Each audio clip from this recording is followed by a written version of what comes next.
Okay, so I'm really happy to welcome to the show today Martin Roth. He is the CTO of Rjdj. We've had Rjdj on the show in the past. It was almost a couple of years ago. So a lot of stuff has happened since then, including the Inception app, which was incredibly popular. And now we're here to talk about a new app that is actually going to come out within the next month. That is super exciting, and so I want to know all about it. So hi, Martin, and thanks for joining me on the show today. How's it going? Hello, Andrea. Thank you very much for having me on the show. I'm very excited to be meeting with you today. Cool. So first of all, let's talk about Inception. Just do a quick roundup of what's happened with Rjdj in the past year and a half. So Inception was an amazing success for you guys. It got like a massive amount of downloads, lots of exposure. So what is your sort of takeaway from Inception, and how did the public react to that app? Well, Inception, first of all, is certainly the app that we've had that's been downloaded the most. At this point, it's been about a year now. There are over 4 million downloads there, and people continue to be very excited about it. We still continue to get emails from people telling us about the crazy dreams that they've had when they've gone to sleep with the app, or just crazy experiences that they've had while walking around their city or their town with it and listening to their new world with scored to the soundtrack of Inception. Yeah. So that's still very interesting and very exciting and very motivating, in fact, just to know that you can have an impact on people's lives like that by doing some crazy music stuff. But that was last year, almost exactly a year ago that we released it. Yeah. And I mean, actually, I think nobody was more surprised at its success than we were. Yeah. But clearly we were very, very happy with that. And it also gave us a lot of confidence that we were on the right track with regards to our vision for the future of music. Of course. Or the kinds of things that music could do or should do in the future. Yeah. And namely that it does have this kind of a reactive component or an interactive component where the music, in one sense, it knows what you're doing. It's context aware, say.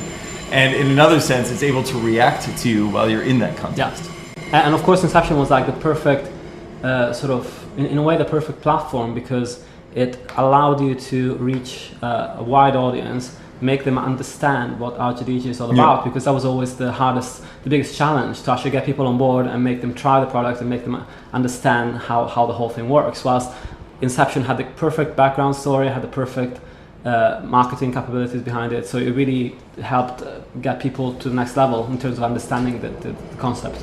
Absolutely. I mean, the original Rjdj app, which came out back in 2008, really when the App Store first started and what kicked off everything for Rjdj in the company, that was that one we sort of call it, we refer to it as mushrooms without the mushrooms. People were just very interested and excited, everything about the App Store, and then they got this app that just took the sounds around them and it turned everything crazy, and you could listen to your own sound echoing, your own voice echoing around your head. That's a lot of fun. Yeah. But really the goal was to actually make some more serious music out of it. And when we got to Inception, that like you said, that was really the perfect material to go along with Rjdj, because Inception was already about dreams. Yeah. And it was already something that people really enjoyed the movie, but a lot of people didn't necessarily completely understand the movie, or at the end there was a whole question about, are they still in a dream or not? Yeah. And so people were already open to this idea of a dream world or of an alternate reality, that kind of a thing. Yeah. And Inception plus Rjdj just came together very well, because Rjdj already has a sort of a dreamlike quality to it. Yeah. And so it was very easy to bring those two things together. Right. And so from there, of course, like I can imagine that the app that's coming out, in roughly a month's time was a fairly direct reaction to the success of Inception. So taking that idea to a much further level and developing it in a more complex and complete way. So when did development start for this new idea, and sort of how long ago did you start working on it? Well, I would say we started working on whatever would become Dimensions almost immediately after Inception. We were very excited about the whole thing, of course. We saw there were certain elements of the Inception app that people really engaged with, other things that people didn't understand or didn't find as interesting. We wanted to refine all of those elements.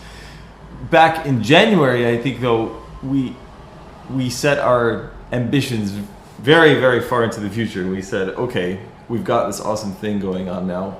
Where can we take it? You know, where does it all go next?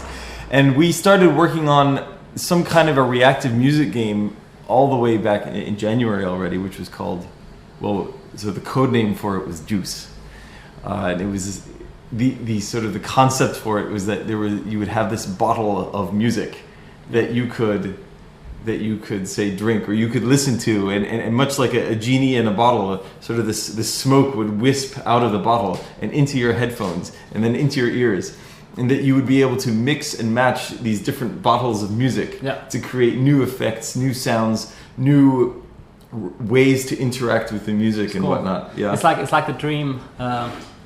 It's like the BFG rolled out. Yeah, absolutely. The big friendly giant, and sort of creating these dreams, but also where, you know, we also wanted an element, in fact, where you could take the music on your own iPod library and be able to play around with that as well. So it wasn't just about adding these crazy effects. We already had that from Rjdj, but we wanted people to be able to have these kinds of experiences with music as well that they already knew and that they already enjoyed. That's where it all began from. Yeah. And I would say that kind of development, in fact, took up... We played around with those kinds of ideas for several months, in fact, maybe like 3 or 4. Yeah. Before we returned, and I think we learned a lot in that process. That was very much a creative process. Yeah. Until we returned to the original Inception idea, and then began to use that as a starting point. Yeah. To move forward to create a concrete product out of it with everything that we learned in the previous months. Of course, because what you really need is to get people hooked is a story. Certainly. It's great to have an app where you can play around with sounds, and even if it involves your own music, but to get people back and using it like consistently, then you do need like a storyline to get them hooked. Yeah, of course. And with the Inception app, the storyline was already made for us. Of course. There was a whole movie for it. Yeah. And so that was a very easy way for us to engage with fans or to get them interested, because they were all, you know, there was a whole marketing machine behind Inception in the first place. There was already a story there. And then we just jumped in on top of that. Yeah. Of course, this time we wanted to do something for ourselves and work with our own story, work with some of our own ideas, and that's the whole dimensions thing. Yeah. Come on. Yeah, and you know, there you are a dimensionaut. You are exploring the multiverse, and each, of course, dimension that you're going into, or each one of these multiverses, has a different sound to it. Yeah. Of course. So that's the basic idea there. And then as you explore these different worlds, and as you're playing that game, you know, the music will also change and react along with what you do. Of course. There are a few things that are really like new and exciting about the Dimensions. I only played with it for like 5 minutes. Yeah. But one thing that struck me is that the first thing was that the Dimension I played with actually had a very tight integration between what's going on around in the background and integration with samples of music, or I'm not sure if it's whole pieces or actually pieces that are chopped up and dropped in at relevant points within your sonic experience. Mm-hmm. So I felt there was a very seamless integration of like parts of music with parts of sounds that are going on around you, so that created like a real musical experience that is not just crazy effects on what's going on around you. It's more like an integration of the two elements. It is. For a while, we were calling it cinematic reality, because it would be like you were in a movie. It would be that soundtrack to your life, you know, in a very similar way that Inception was. We struggled a lot with the idea that we wanted to make a game we wanted to make a music game that was really about the music, and not just a game with music kind of pasted on top. Yeah. Which is a trap that many games fall into, really. And it's a very difficult field. I mean, you find games, you know, even very popular ones like a Rock Band or a Guitar Hero. You don't actually need to listen to the music in order to play the game perfectly. You just watch the dots coming down the screen, and as long as you hit the buttons at the right time, you're done. You can do the whole thing on mute. Yeah. Or a game like Tap Tap. Again, same thing. If you can hit the balls that are coming down from the top of the screen, you're good. You don't actually need to listen to the music. Now, in this case, I would even say Dimensions is not... you can also play it without listening to the music, but it's not nearly as much fun. Yeah. Listening to the music puts you into that space. It puts you into that dimension. It is very, very immersive. Yeah. And that also adds a huge amount to the experience. It adds a huge amount to the fun that you're having while you're going in and accomplishing these tasks. Yeah. One thing that we really wanted to make sure about is that it wasn't just about listening to music, that there would be a reason for you to come back constantly and be listening to the music. So of course you can just, so the idea would be that you would possibly be playing the game. You could maybe even put the app into the background and do other things with your phone, or just leave it on the side while you're working or doing something else. Yeah. But that there would still be a reason to go back every once in a while and engage with it. Yeah. So you've got the musical experience, but at the same time, you're able to collect artifacts. You're able to deal with the Nephilim. You're able to collect quantum cells and solve all the puzzles along the way. Exactly, and that's the other element that struck me, was that it's not just an oral experience. It's a 360. So you're engaged on the screen. Yeah. Achieving things on the screen that appear. Yeah, we've got plenty of achievements. Finding loads of stuff. Yeah. Yeah. And then you also have the sonic element to it that, of course, ties into what's going on the screen as well. Yeah. So that's a really great way to actually bring the user to be engaged fully in the application, rather than just maybe listening for a bit or becoming disengaged. So a user can really sort of be on the app and not think about anything else but the app for a little while. There's still the part where you can just put your headphones on, leave them on, and enjoy the music as it is. But there's also this like dual way to enjoy the application now that is more like either you are full engaged, or you can also listen to it as a sort of a sonic experience. Exactly. I was going to say, even from the early days of Rjdj, we realized that if you just have stuff going on in the headphones, if you just have something going on in the sound space, it could be as cool as you want it to be, but people may simply not understand what's going on there. And if they don't understand what's going on, they won't really stick around for too long. Yeah. You'll just be like, oh yeah, that's cool, and then you kind of put it down. It's more like a toy than a serious listening experience, or perhaps even a tool of some sort. So it was very important for us to be able to have something on the screen that was also related to the music.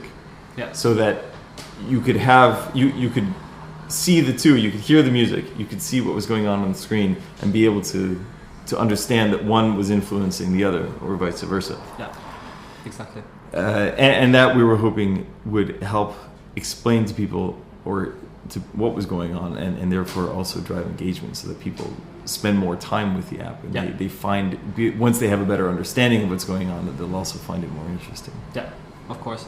And in terms of release schedule, I know that you guys are looking for sort of beginning of December. Yep, absolutely. For releasing the app. On top of that, there's also a sort of beta tester program of sorts that Michael was talking about. I think officially it ends possibly today. Yeah, I think that's true. Yeah, exactly. So I think people listening to the podcast might not be able to actually sign up for it.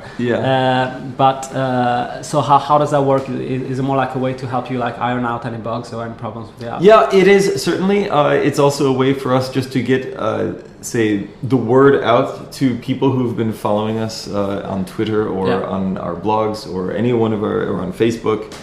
And people who we already know are very interested in what's going on. People who are really big fans of Inception, for instance. It's a way to give back to them. It's a way to get the product out to them early. I mean, of course, we will take all of their feedback and we'll be integrating it into future versions of the app. There's no question about that. Yeah. But it's also just something to say, for those people who are really super excited about it, check it out. Here's what we've done. Yeah. And naturally we hope to be able to continue that conversation with them, so that when the app then is fully available in the App Store, that we'll have some nice buzz going on there, and they'll tell their friends and get going. Yeah, exactly. And how do you find, like, in terms of the shelf life of an app like this, do you foresee like being able to add levels and of course. I mean, we're not necessarily doing anything too outrageously new with the whole game aspect, in the sense of course, we can add new levels. We can always add more music to it. We can add new functionality. Exactly. That's the least of our worries, really. Yeah.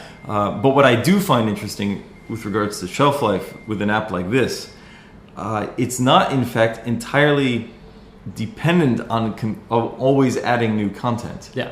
You got many casual games out there, and I'll just choose Angry Birds because it's the canonical example. The replayability of a game like that is relatively low. So they keep adding new levels. There are always new challenges for you to come back to. But interestingly, for say a music app like Dimensions or even Inception, you can always go back to it just to listen to the music. Yeah.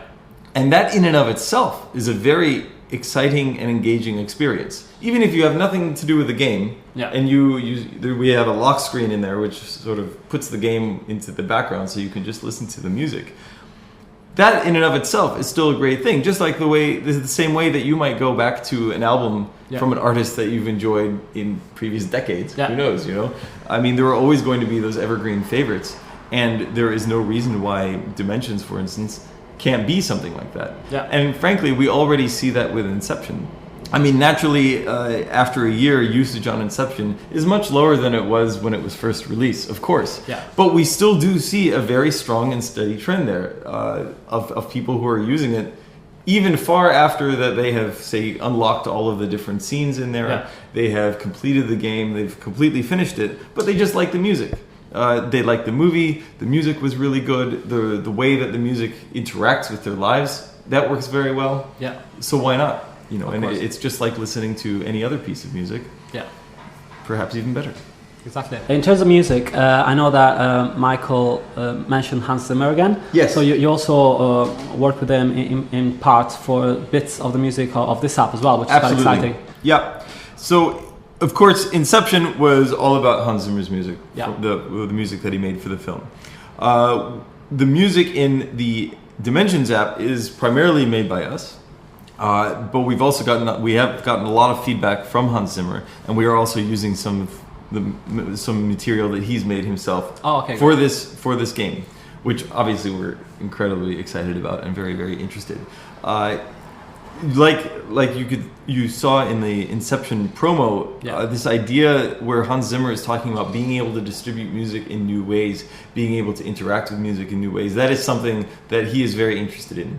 He was interested in it for Inception. He continues to be interested in it for Dimensions, and that's why he's continuing to contribute content to that. And naturally, we also hope to work together with him in the future. Of course, great person to work with. So certainly. So there's a great teaser video. Actually, I'll put the link in the show notes for Dimensions, which it really gives you the idea of like the wow factor of how the app is gonna really wow users and make them experience things in a different way. Absolutely. And so after that, have you got any more teaser things coming out for Dimensions? Yeah, certainly. Well, we're doing a lot of Twitter and Facebook stuff right now. I also have new content coming out on the blog, just explaining more about what the app is about, what the game is about. You'll get sound clips of the music, get some screenshots of things that are going on in there. Some little bit of behind the scenes information about how we made different aspects of the app, or how we were thinking about those kinds of things. So we're going to have a lot of material coming out now until the launch. Cool, great. And the main website is dimensions.rjdj.me. Absolutely. And do you have a separate Twitter for Dimensions, or is it just the RJDJ? No, Dimensions app. Dimensions app, Twitter, great. Exactly, and of course the RJDJ Twitter account as well. Twitter account, okay, perfect. Well, it was great having you on the show, and I'm going to put some links in the show notes as well, just to make sure everybody gets onto that page and starts getting excited about the app.